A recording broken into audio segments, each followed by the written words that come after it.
dilanjut ya teman-teman semua. Mungkin Mas Furkon bisa dilanjut ya. Oke, sip. Oke teman-teman, terima kasih ya udah menunggu teman-teman. Tadi ada problem sedikit. Untuk pertanyaan Mas Ahmad Syah tadi udah ini ya, udah clear ya tadi ya. Jadi di W3 School itu free license. Jadi font style apa aja yang mau kita pakai aman, nggak ada copyrightnya gitu. Oke, kita lanjut aja.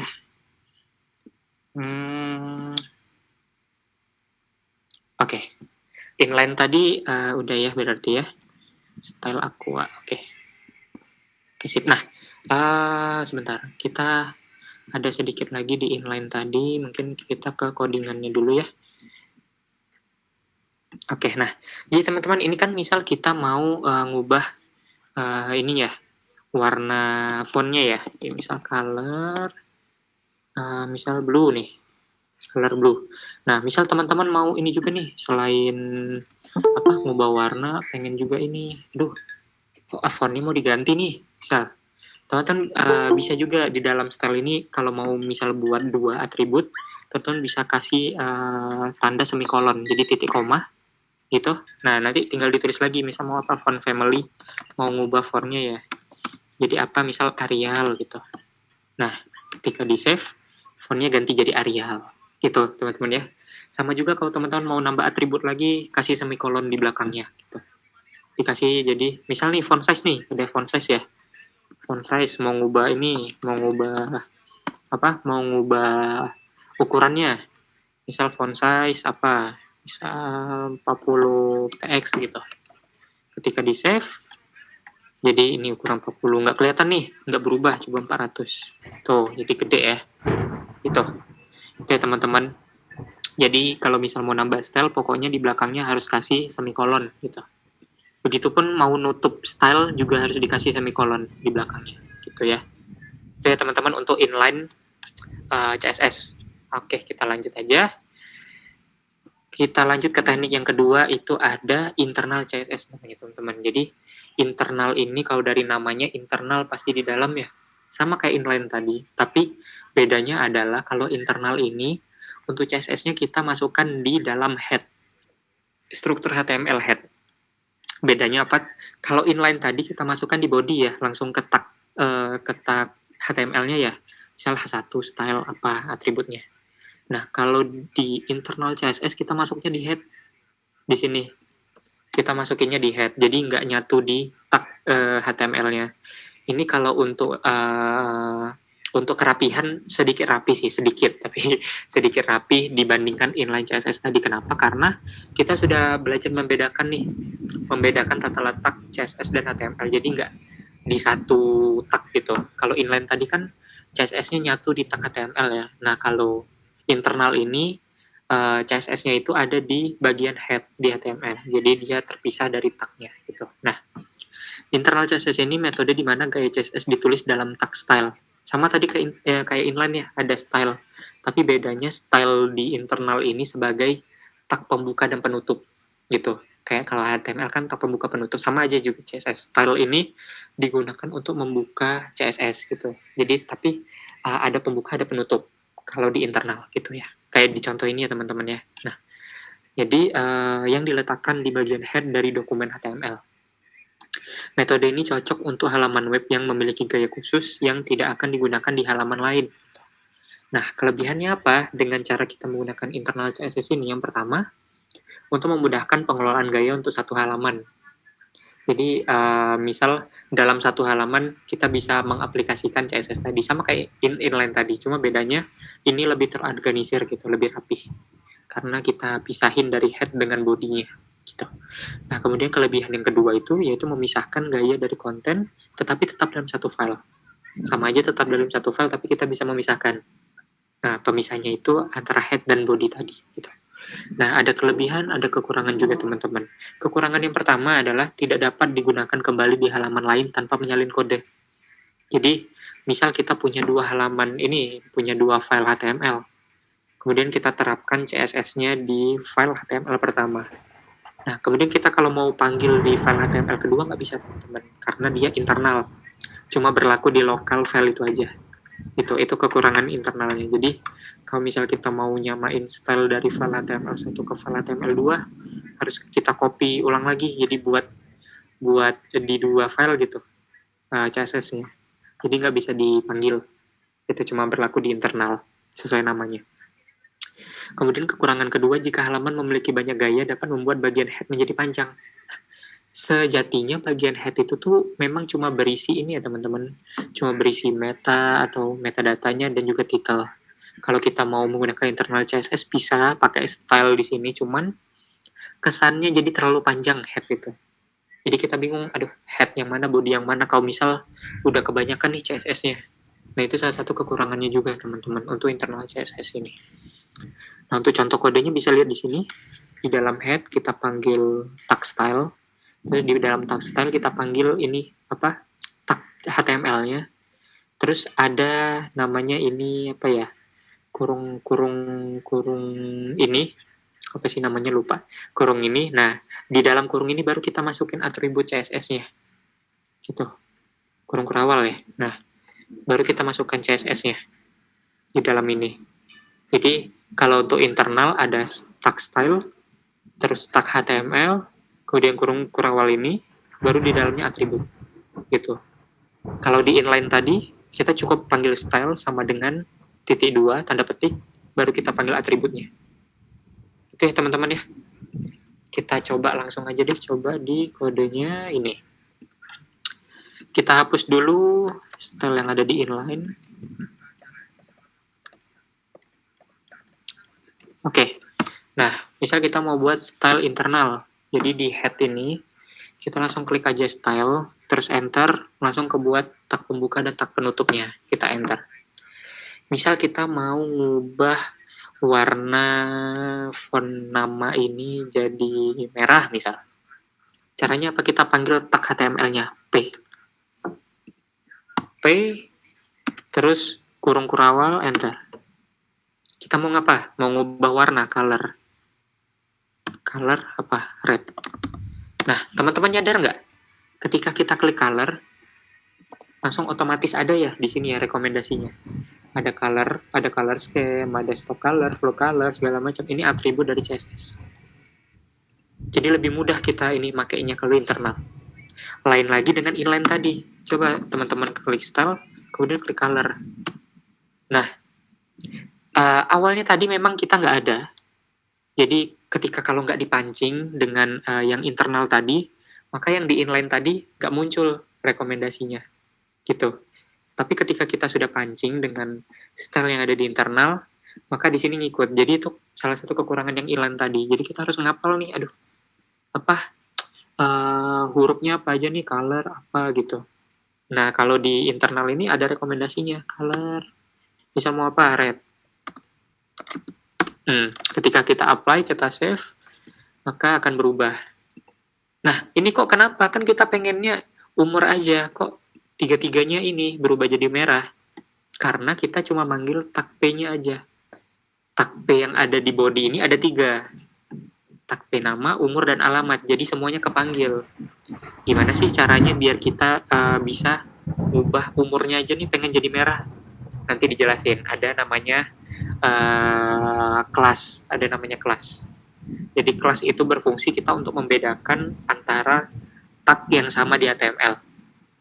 Mungkin sedikit spill aja. Kalau kelas itu kita namai dengan nama kelas. Nah, misal kita mau namai apa? Kelas umur gitu. Nah, cara panggil di CSS adalah kayak gini. Kita kalau pakai kelas, kita cukup kasih titik, namanya apa? Umur. Nah, ketika kita save, maka umur aja yang berubah. Gitu ya teman-teman. Nah, nanti akan dijelasin lebih lanjut lagi. Nanti ada slide-nya tentang kelas ini gitu. Tapi singkatnya gitu. Kalau misal kita mau ngubah salah satu section aja, tapi tag-nya sama, misalnya ada 3 tag P ya, kita bisa gunain kelas. Itu cara manggilnya kayak gini. Tambahin titik belakangnya, terus nama kelasnya apa. Gitu ya. Nah, misal kita mau ini, mau H1 nih, H1-nya mau digedein, tulis aja H1 ini. Kalau misal manggil tag aja nggak usah pakai titik. Kalau titik itu tuh untuk kelas gitu ya. Oke. Misal mau ini font size gitu. Font size-nya berapa? Mau 100px gitu. Nah, berubah gitu.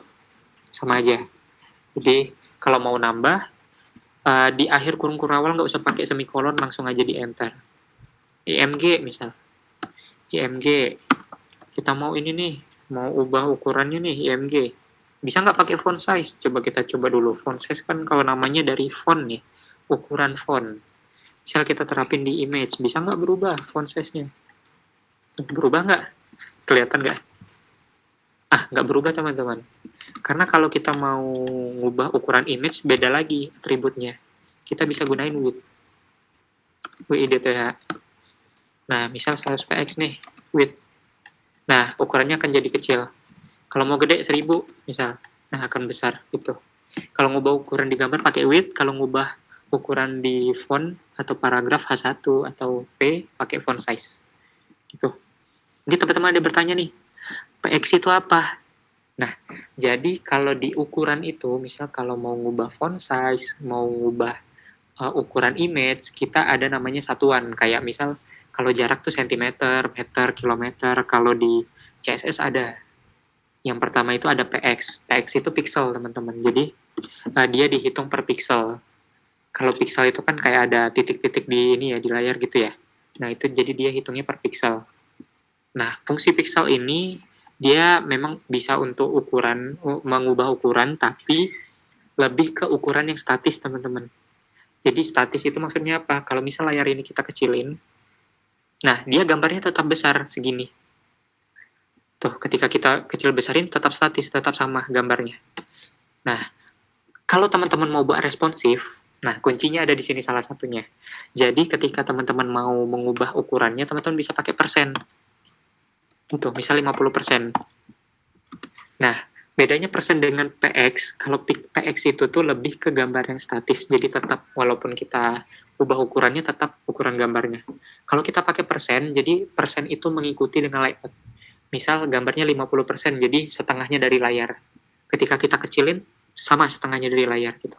Coba kita ini ya. Ini misal 50% ya, kelihatan nggak ya? Coba 80% deh. Nah ini, misal 80% ya. Ketika kita kecilin, gambarnya ngikut. Tuh, ngikut kecil. Jadi seukuran 80%. Nah, ini bisa lebih responsif websitenya, gitu teman-teman. Itu salah satu kunci untuk membuat website responsif tuh kayak gitu. Jadi ketika kita ingin mengubah suatu ukuran, misal gambar ataupun teks, kita gunain persen, jangan PX. Oke, teman-teman, misal ini data diri mau diubah juga nih. Data diri pengen jadi berapa ya, 50% gitu. Nah, jadi terlalu kecil ya, 50%. Berapa ya, 200% gitu. Nah, jika kita besarin, bakal ngikut juga, gitu.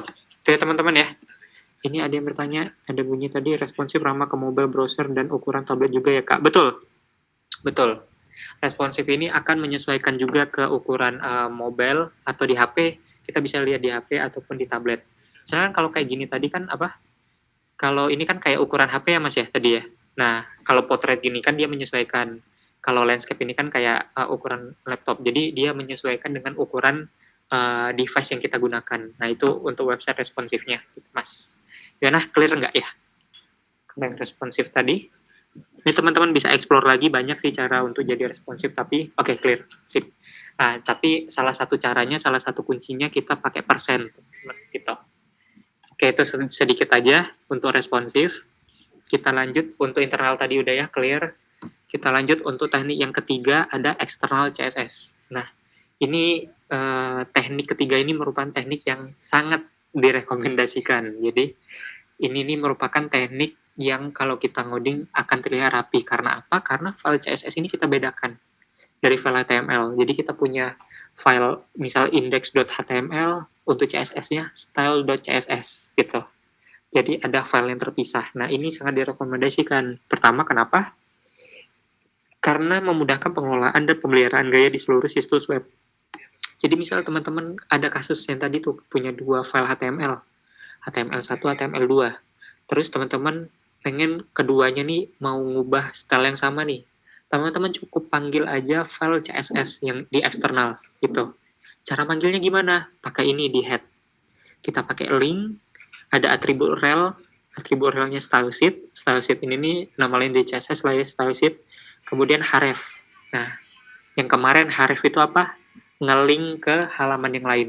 Nah, jadi kita nge-link ke file yang lain, yaitu file CSS. Nah, itu cara manggil di HTML-nya.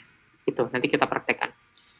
Nah, kemudian kelebihan yang kedua, mengurangi ukuran file HTML sehingga meningkatkan kecepatan pemuatan halaman. Jadi, karena CSS-nya sendiri, HTML-nya sendiri, jadi lebih size-nya lebih kecil, dan juga kalau misalnya ada trouble, ada kesalahan, atau kita mau mengubah tampilan yang ada di website gitu, kita cukup fokus ke file CSS-nya aja, nggak usah ke HTML. Kalau misal tidak perlu gitu ya. Itu kelebihannya. Kemudian kekurangan, setiap kelebihan pasti ada kekurangan. Yang pertama, memerlukan file terpisah sehingga perlu memastikan file tersebut terhubung dengan benar. Nah, penyakitnya kadang, kalau dalam membuat website itu, kadang kalau kita banyak file ya, ketika kita nge-link dari HTML ke CSS itu kadang nggak nyambung. Kenapa? Karena nggak benar sintaksnya gitu. Misal ini di Harif-nya tuh kita punya dua file CSS, misal styles styles gitu. Styles bisa nggak ya dicoret di sini ya? Nggak bisa ya. Oke, nah misal ini teman-teman, misal ada styles.css. Nah, terus kita ada lagi style.css. Nah, kadang kita tuh salah ketik gitu ya, jadi bingung. Nah, tiba-tiba kok CSS-nya nggak jalan, apa salah di CSS-nya? Nah, kadang tuh penyakitnya kalau developer itu, kalau memang CSS-nya nggak jalan, dia langsung cek CSS-nya, nggak HTML, nggak di link ini. Nah, jadi kayak gelabakan gitu ya, kok nggak muncul. Ternyata setelah dilihat, di linknya salah ketik gitu. Nah, itu salah satu kekurangannya. Oke, mungkin kita langsung praktekin aja untuk eksternal CSS ya. Kita hapus dulu ini. Nah, di file CSS ini aku buat file baru ya, misal style.css. Nah, di sini kita buat file baru, misal kita mau ngubah H1-nya ini jadi warna merah. Sama kayak internal tadi, kita cukup panggil tag-nya aja, terus enter, terus kita ganti font, kita ganti color, ubah warna tadi, lupa. Color red. Nah, udah gini aja. Tapi kalau cuma kayak gini, nggak ada nge-link, kalau di webnya nggak berubah. Tuh, nggak berubah. Jadi makanya kita harus link dulu. Kita hubungkan dulu file CSS ini ke file HTML. Caranya gimana? Di head, kita ketik link, enter, nah akan muncul atributnya langsung. Terus kita tinggal tulis href-nya aja apa. Misal style tadi, style.css. Nah, cukup ini aja teman-teman. Cukup dengan satu baris ini aja di HTML, teman-teman bisa nambah CSS yang banyak gitu. Misal di web, nah akan berubah data diri jadi banyak. Kalau untuk struktur penulisan sama kayak internal tadi, ya teman-teman cukup tinggal enter aja, terus font size gitu 100%, terus teman-teman mau IMG juga, IMG-nya mau di width gitu, panjangnya berapa, 100% gitu, akan berubah. Gitu. Kalau untuk eksternal CSS, teman-teman. Jadi, kita nge-link. Lain halnya, sama kayak yang aku jelasin kemarin di pemanggilan IMG, gambar ya. Kalau file CSS ini kita masukkan ke folder CSS, di sini cara manggilnya sama kayak IMG kemarin. Jadi di Harif ini kita ketik titik dulu, untuk kita keluar dulu dari file indeksnya, titik garing, terus kita masuk ke folder CSS. Garing lagi ke style, baru akan muncul. Nah, itu ya teman-teman ya. Jadi ada 3 teknik dalam CSS itu. Yang pertama inline yang langsung di dalam ini, langsung di dalam tag HTML-nya. Kemudian ada internal itu ketika kita klik style masih di dalam HTML. Terus cara manggilnya terpisah juga, color red. Nah, kemudian yang ketiga ada eksternal itu kita buat file baru, kemudian kita pakai nyambunginya pakai link gitu. Dan yang lebih direkomendasikan itu yang eksternal tadi. Oke teman-teman ya, kurang lebih ya. Oke, kita lanjut ke konsep dasar CSS. Nah, jadi di dalam CSS itu tuh ada 3 konsep utama ya teman-teman. Ada selector, ada property, dan juga ada value. Nah, gitu ya teman-teman ya. Oke, sebentar ya.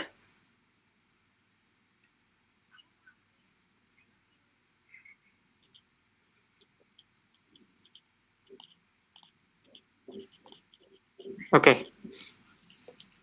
Kita lanjut. Jadi di dalam CSS itu tuh ada 3 konsep utama ya. Yang pertama ada selector, property, dan value. Apa sih itu tuh? Kita akan kenalan dulu yang pertama dengan selector. Jadi selector itu adalah bagian dari CSS yang digunakan untuk menargetkan halaman HTML yang ingin diberi gaya. Selector itu menentukan elemen mana yang akan dipengaruhi oleh aturan CSS yang ditulis. Nah, jenis selector itu ada yang pertama elemen selector, menargetkan semua elemen dari jenis tertentu. Contoh P untuk semua elemen paragraf. Jadi teman-teman yang dimaksud selektor tuh ininya. Nah, tag HTML-nya. Itu. Ini yang disebut selektor. Mungkin biar lebih enak gini ya.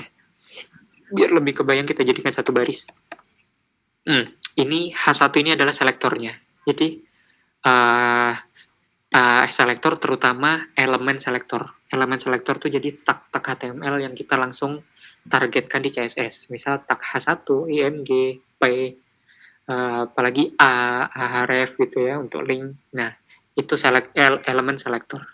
Kemudian kedua ada kelas selektor. Jadi kelas selektor ini untuk menargetkan elemen dengan kelas tertentu diawali dengan titik. Nah, ini yang udah aku singgung tadi. Jadi kelas selektor, kelas ini kalau kita kasih titik umur, color, red. Nah, titik umur ini kelas selektor. Jadi untuk kelas ini kita pakai awalnya titik gitu. Nah, kemudian ada lagi ternyata ada ID selector. ID selector ini menargetkan elemen dengan ID tertentu, diawali dengan tanda paragraf. Jadi misal teman-teman bosan nih pakai kelas, bingung nih, teman-teman bisa pakai ID gitu. Misal di ini tag P ini kasih ID. ID apa? Alamat. Kalau mau manggil di CSS-nya pakai tanda pagar, kalau ID alamat. Gitu. Color red. Color red. Nah, jadi ada 3 selektor. Yang pertama elemen selektor, kita langsung tembak ke HTML-nya, tag HTML, kemudian kelas selektor, kita tembak dari nama kelasnya, kemudian ID selektor, kita tembak dari nama ID-nya. Itu untuk selektor. Lanjut ke property. Elemen yang kedua, property.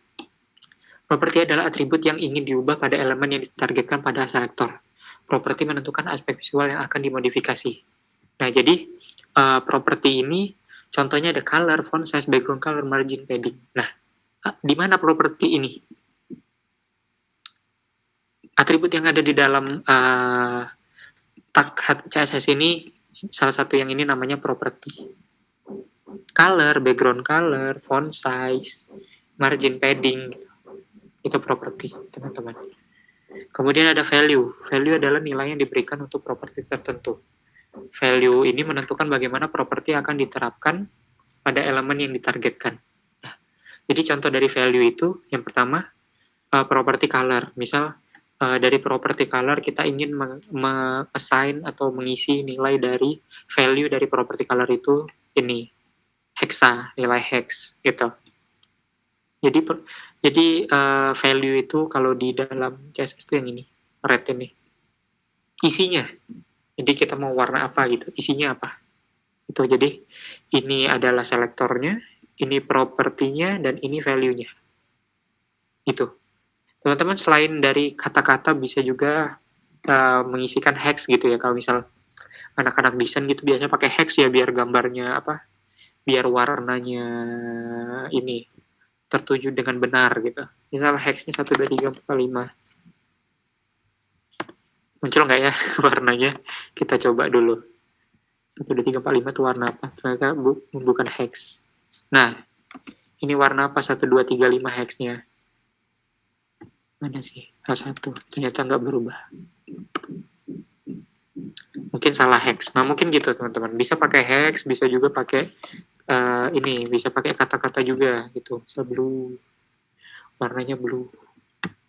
Kenapa ya kayak ini? Oh, karena ini ya udah terhubung ke sini ya. Nah, ini karena udah ada red ya. Jadi nggak bisa ditumpuk ya teman-teman ya. Antara inline, internal, eksternal nggak bisa ditumpuk. Jadi pilih salah satu. Misal ini yang kita internal, nah berubah jadi biru. Itu ya teman-teman ya. Itu kurang lebih. Oke. Kemudian, nah ini contoh penggunaannya yang tadi. Ini selektornya, ini propertinya, dan ini value-nya. gitu. Oke, kemudian kita masuk ke box model. Setelah kita pelajari tentang elemen-elemen yang ada di CSS, apa aja yang bisa kita gunakan untuk mengubah suatu tampilan CSS tersebut, kita sekarang berkenalan dengan namanya box model. Nah, apa sih box model itu? Jadi box model itu adalah konsep fundamental dalam CSS yang menjelaskan bagaimana elemen HTML itu ditampilkan dan diposisikan di dalam halaman web. Nah, jadi box model itu tuh seperti kita ibaratkan menyusun menyusun konten-konten yang ada di websitenya gitu, berupa box-box kayak gitu. Setiap elemen di halaman web dianggap sebagai kotak yang terdiri dari beberapa komponen. Memahami box model sangat penting untuk mengatur layout dan desain halaman web yang tepat. Jadi seperti visualisasinya yang ini, teman-teman. Jadi di box model itu pertama kontennya. Konten itu dianggap sebagai box. Jadi ini misal data diri ini tuh dianggap sebagai box gitu, teman-teman ya. Kemudian di atas box itu ada padding. Padding itu untuk mengatur mengatur jarak antara border boxnya, garis boxnya dengan kontennya gitu. Border box itu yang misal ada ini ya, ada garis border gitu, bingkai gitu. Nah itu border box. Nah fungsinya margin itu untuk memberikan jarak antara seluruh konten ini termasuk bordernya. Jadi misal data diri dengan gambar, bisa pakai box model untuk mengatur jaraknya, berapa jauh, berapa dekat gitu teman-teman. Fungsi untuk box model itu. Gitu, singkatnya. Nah ini komponen yang tadi dijelasin tadi. Ini untuk visualisasinya tadi, udah dijelasin juga. Nah, kemudian pengenalan dengan Flexbox. Oke. Ini yang inspect itu apa ya Bang? Ini yang pakai inspect. Iya betul. Ini yang sama kayak pakai inspect. Misal kita inspect elemen ya di Chrome ya. Nah, ini ada juga di bagian di mananya ya? Ada juga. Nah, seperti ini kan ada pad. Nah, ini kita bisa lihat ini kontennya, terus ini paddingnya. Gitu. Paddingnya terus marginnya gitu. Oke, sama kayak yang ada di inspect gitu. Nah, itu untuk mengukur urutannya, gitu, teman-teman. Betul-betul. Betul, Mas siapa tadi? Mas Yusuf, betul. Kayak di inspect. Oke, mungkin kita coba dulu lah ya dengan box model ini. Nah, jadi caranya kita menggunakan box model itu, teman-teman. Pertama kita mau coba ini nih, mau coba jauhin H1 dengan image gitu. Nah, jadi dalam HTML ini, coba kita hapus dulu stylenya, apa jadinya. Nah, kayak gini ya posisi awalnya. Nah, misal kita mau ngasih jarak nih dari data diri ke gambar. Caranya gini, kita panggil aja H1, tag H1 ya. Karena kita mau jauhin H1-nya dari gambar. Mau jauhin gambar dari H1 gitu. Nah, caranya kita panggil aja margin.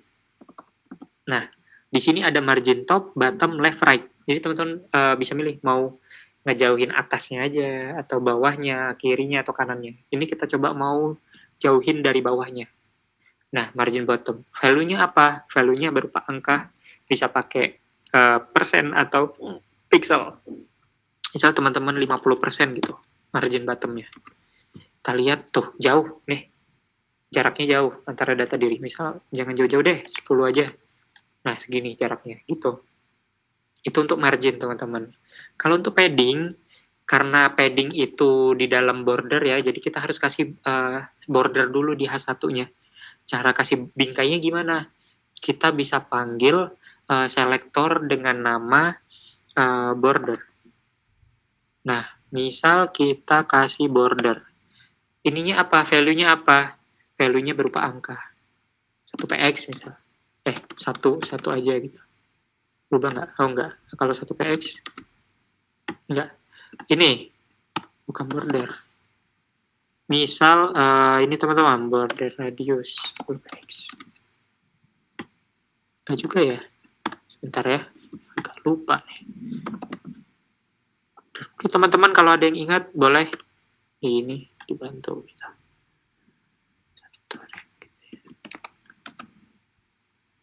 berubah ya. Bentar ya.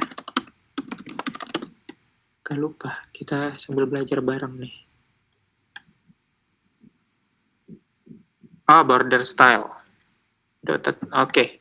Nah gitu teman-teman, kalau misal teman-teman lupa, bisa langsung search aja gitu. Jadi biar nggak harus diingat satu-satu gitu. Border style ya. Misal dotted ini, dotted. Coba nggak? Nah, gini. Ini kita sudah kasih border, teman-teman. Nah, misal ini kan mepet banget ya, data diri dengan border atas dengan bawahnya ya. Kita mau ngejauhin nih, biar agak di tengah, biar ada jarak gitu. Caranya gimana? Kita panggil padding. Padding. Padding itu sama, ada padding top, padding bottom, padding left, sama padding right. Misal padding topnya, kita mau 10%, sama juga begitu pun dengan padding bottomnya, 10%. Nah, di sini akan langsung berubah. Jadi dari jarak dia dari border ke kontennya itu akan ada jarak gitu. Nah, terus pengen di tengah nih. Si data diri ini ke sini. Kalau otomatisnya ada, tapi kita pengen manual nih. Jadi kita pakai padding left, misal manualnya 30%. Nah, agak ke tengah gitu. Tinggal kita sesuaiin aja 50% gitu. Nah, di tengah. Itu ya teman-teman ya. Untuk box model. Oke, lanjut ke Flexbox. Nah, Flexbox di CSS. Flexbox ini apa? Jadi Flexbox ini adalah adalah metode layout satu dimensi dalam CSS yang dirancang untuk memudahkan pengaturan elemen dalam baris atau kolom. Jadi Flexbox ini lebih ke layoutingnya, teman-teman. Nah, lebih ke layoutingnya Flexbox ini. Nah, jadi Flexbox ini memungkinkan pengembang web untuk mendistribusikan ruang di antara elemen dan menyelaraskan konten dengan lebih efisien, terutama ketika ukuran elemen tidak diketahui atau dinamis. Jadi ketika teman-teman kan ada lihat website nih, ada konten di kiri atau di kanan gitu. Nah, contohnya kayak di gambar ini. Ini kita pakai Flexbox namanya. Gitu. Kalau defaultnya kan ini ya, HTML itu tuh ke bawah ya. Defaultnya ke bawah. Jadi dia setiap kita nambah tag ke bawah. Gimana sih caranya kita mau buat ke samping? Nah, pakai Flexbox. Tuh ya teman-teman ya. Nah, jadi apa sih keuntungan dari Flexbox itu? Yang pertama, lebih responsif dan fleksibel. Jadi, Flexbox memungkinkan elemen untuk menyesuaikan ukuran dan posisi mereka secara otomatis, berdasarkan ruang yang tersedia. Ini sangat berguna untuk membuat desain yang responsif, yang dapat beradaptasi dengan berbagai ukuran layar. Gitu. Flexbox ini bisa juga dibuat menjadi responsif gitu, intinya. Jadi kontennya lebih responsif. Kemudian yang kedua, memudahkan penyelarasan atau distribusi ruang. Jadi kayak ruang yang kosong, misalnya ini kan tadi, ini ada ruang yang kosong di sebelah kanan. Nah, kita bisa menaikkan ini paragraf ini ke kanan gitu, biar ruang kanannya nggak kosong. Gitu. Nah, dengan Flexbox dapat dengan mudah menjelaskan elemen secara horizontal atau vertikal, serta mendistribusikan ruang di antara elemen dengan berbagai cara, seperti mengatur jarak antara elemen atau mengubah urutan elemen. Nah, Flexbox ini lebih ke layoutingnya. Nah, ini kita langsung berbicara layouting. Ini jadi teman-teman ini contohnya. Untuk dari Flexbox layoutingnya, jadi kita bisa kayak mengisi 3 konten dalam satu halaman itu berdasarkan urutan ke samping gitu. Item 1, item 2, item 3 gitu. Gimana caranya? Caranya kita panggil display flex namanya. Untuk mengaktifkan Flexbox. Nah, kontainer nih, apalagi nih kontainer? Jadi yang udah kita pelajari sebelumnya div, kita pakai div. Div itu tuh kayak kontainer tadi ya, div itu kayak wadah. Jadi kita nih pengen membuat 3 item ini nih biar sama, biar kita buat dalam satu CSS aja gitu. Jadi kita pakai div. Itu begitu pula dengan isinya kita pakai div juga gitu. Nah, jadi yang kontainer ini ketika kita ingin membuat layouting seperti ini, kita cukup panggil display flex. Kita mengaktifkan Flexbox-nya. Nah, justify content ini untuk menyebarkan ruang antar elemen. Jadi ruang tuh terisi semua gitu. Kita pakai justify content. Kemudian align item center itu untuk menyenterkan aja, senterkan elemen biar ke tengah. Padding ya udah kita pelajari tadi, dan background color, warna background-nya. Nah, kalau untuk di item, di div itemnya, di sini kita membuat kotak gitu ya. Kalau dari contoh ini kita buat kotak warna hijau. Oke, kita panggil background color-nya hijau. Kemudian warna teksnya putih, padding, margin, flex 1. Apa fungsi flex 1 ini? Jadi memanggil dari kelas kontainernya, dari display flex-nya, untuk membuat item fleksibel dan sama besar. Jadi flex sama dengan 1. Kalau 0 enggak, gitu. Text line center, gitu teman-teman. Jadi, misal teman-teman mau terapin ke H1 sama P nih. Nah, teman-teman cukup buat div. Jadi di sini buat div ya. Div itu untuk kontainer. Misal div kelas namanya apa? Kontainer. Nah, kontainer gitu. Nah, ketika teman-teman image-nya hapus dulu, ketika teman-teman ingin membuat H1 di samping P, di samping P ya intinya, di samping P, teman-teman cukup panggil titik kontainer, terus titik kontainer, manggil kelasnya, terus display-nya ganti flex. Nah, gitu. Nah, jadi seperti ini. Jadi dia mengisi ruang. Karena ini belum kita sesuaikan, jadi masih mengisi ruang ke sebelah kiri, gitu. Itu teman-temannya kalau mau buat menyamping gitu. Jadi pakai flexbox. Itu teman-teman. Kurang lebih gitu. Oke. Kemudian fakta menarik tentang flexbox nih. Flexbox itu sangat berguna untuk desain responsif, terutama pada perangkat mobile dengan kemampuannya untuk mengatur elemen secara dinamis. Flexbox membantu pengembang menciptakan termuka yang lebih baik dan lebih mudah digunakan pada berbagai ukuran layar ya. Karena kita memadatkan layar tadi, jadi kita pakai user content tadi untuk menyebarkan. Nah, itu bisa menjadi salah satu metode untuk membuat website yang responsif, teman-teman. Jadi nggak kayak yang ini tadi kan cuma pakai display flex ya. Nah, jadi dia cuma memadatkan ke kiri. Ketika kita kecilkan, nggak ini juga. Tuh, jadi dia statis aja. Paling dia cuma menyesuaikan dengan tata letaknya aja. Ketika modenya kecil, dia bakal kayak di spasi gitu. Ketika dibesar, dia masih di kiri. Oke, teman-teman ya. Oke. Kita lanjut. Pengenalan CSS Grid. Nah, oke. CSS Grid. Sekarang kita ke grid nih. Apa sih grid itu? Grid adalah metode layout 2 dimensi dalam CSS yang memungkinkan pengaturan elemen dalam baris dan kolom. Apa sih bedanya dengan apa? Dengan flexbox tadi. Jadi grid ini kita bisa atur teman-teman, bisa mau buat baris, berapa baris gitu, berapa baris di kontennya atau berapa kolom. Kalau flexbox tadi kan tergantung dengan ini ya, dengan isi dari div-nya ya, ada berapa. Nah, kalau grid ini kita bisa atur mau berapa baris, mau berapa kolom gitu. Nah, dengan CSS Grid, pengembang web dapat membuat layout yang lebih kompleks dan terstruktur, memberikan kontrol yang lebih besar atas posisi dan ukuran elemen di dalam halaman. Oke, teman-teman ya, keuntungan grid apa? Yang pertama, desain yang lebih terstruktur dan terorganisir. CSS Grid memungkinkan Anda untuk merancang layout yang lebih teratur dengan membagi halaman menjadi grid. Ini memudahkan pengaturan elemen dalam struktur yang jelas dan logis. Kemudian keuntungan yang kedua, pengaturan elemen dalam grid yang dapat disesuaikan.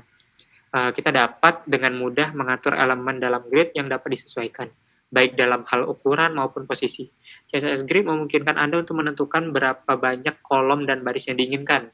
Yang tadi ya kita bisa menentukan nih, mau berapa baris, mau berapa kolom gitu. Nah, serta bagaimana elemen akan ditempatkan di dalam grid tersebut. Gimana sih contohnya? Jadi kayak gini. Contohnya. Jadi kita punya HTML ada 4 item nih, teman-teman. Item itu diwadahi dengan si div dengan nama kelasnya grid container. Gitu. Caranya gimana nih? Biar kita bisa buat, kalau kita flexbox kan pasti otomatis 4 kotak itu memanjang ya. Nah, ini kok bisa nih? Item 1, item 2 memanjang di atas, terus bawahnya item 3, item 4. Gimana sih cara buatnya? Gini teman-teman, jadi kita panggil kelas grid containernya, display-nya kita ganti grid untuk mengaktifkan grid-nya. Kalau flexbox tadi kan kita tulis flex ya. Nah, kalau untuk grid ini kita panggil grid namanya. Nah, di dalam grid ini ada pengaturan lagi. Nah, pertama itu pengaturan namanya grid template column. Jadi kita bisa menentukan berapa kolom. Nah, di sini repeat 2, 1 FR. Maksudnya apa? 2 kolom dengan ukuran yang sama. 1 frame. 1 FR gitu, dengan 1 ukuran yang sama, 2 kolom. Kalau mau 3 berapa? Berarti 2 ini kita ganti 3, jadi ada 3 kolom, gitu. Nah, kalau untuk barisnya gimana? kita panggil grid template rows. Sama repeat 2, tapi dengan dengan ukurannya 150 px. Gitu, dengan rows-nya. Jadi kayak ukuran ini nih 150 px gitu. Nah, teman-teman ya. Nah, terus ada gap. Gap ini apa? Gap ini nih mengatur jarak antar elemen grid. Jadi, teman-teman bisa lihat di sini ada kayak gap ya, ada kayak jarak gitu putih-putih gini. Nah, itu pakai pakai selektor namanya gap. Dengan value-nya adalah 10 px gitu. Bisa juga 10% kalau mau. Tuh. Kalau kita nggak pakai gap gimana? Nyatu kotaknya. Nggak ada batas gitu. Terus padding background color. Grid itemnya kita kayak cuma nyesuaiin aja buat kotak background colornya warna hijau, colornya warna putih. Display flex. Nah, kenapa kita kok pakai flex lagi? Padahal kita kan cuma pakai grid. Jadi flex ini untuk menyelaraskan teks di tengah, di sini, di tengah ini. Karena kita kan manggilnya kelas ini ya, kelas untuk teks ya. Nah, jadi flex ini fungsinya untuk menengahkan aja. Jadi tinggal kita panggil justify content center, jadi akan ke tengah. Kalau pakai manual tadi ya pakai padding ya, pakai padding atau margin gitu biar ke tengah. Nah, kalau ini kalau mau otomatisnya pakai display flex terus justify content center biar akan ke tengah. Gitu. Nah, align item center ini juga bisa digunakan untuk menyelaraskan teks secara vertikal. Kalau justify content tadi secara horizontal, yang align item secara vertikal. Font size gitu. Kalau lebih sama tinggal kita panggil kontainernya, terus kita panggil juga grid item untuk menyesuaikannya aja. Gitu. Itu untuk grid. Jadi teman-teman bisa explore lagi deh tentang grid.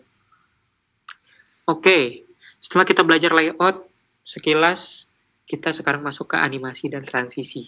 Nah, ini mungkin yang banyak disukai teman-teman tuh kadang ini bisa gerak nih, lucu nih bisa gerak gitu ya. Nah, sekarang kita pelajari transisi. Transisi dan CSS adalah fitur yang memungkinkan perubahan properti CSS terjadi secara bertahap, bukan secara berlangsung dengan menggunakan properti transition. Jadi misal misal kursor ini kita dekatin ke apa itu gitu. Nanti tiba-tiba berubah warnanya jadi hijau gitu. Tapi dengan ada transisi, dengan ada perubahan transisinya. Nah, Anda dapat menentukan durasi, jenis efek, dan properti mana yang akan berubah ketika elemen mengalami perubahan status. Seperti saat hover atau saat kelas ditambahkan atau dihapus. Hover ini kayak perubahannya ya, teman-teman, perubahan transisinya hover. Ini salah satu atribut juga di CSS. Selektor di CSS. Atribut atau selektor gitu. Nah, transisi memberikan efek visual yang lebih halus dan menarik, meningkatkan pengalaman pengguna di situs web. Nah, langsung aja ke contoh. Ini contohnya. Ini kalau digambar nggak ini ya, nggak bagus, nggak gerak. Mungkin kita langsung coba aja di ini ya, di coding ya. Misal kita buat div class hover me gitu. Misal di P aja deh, data diri gitu. Data diri. Misal H1 gitu. Nah, kalau untuk buat transisi, teman-teman bisa panggil ini. Transition namanya. Transition yang isinya value apa, kita misal mau mengubah background color-nya dengan waktu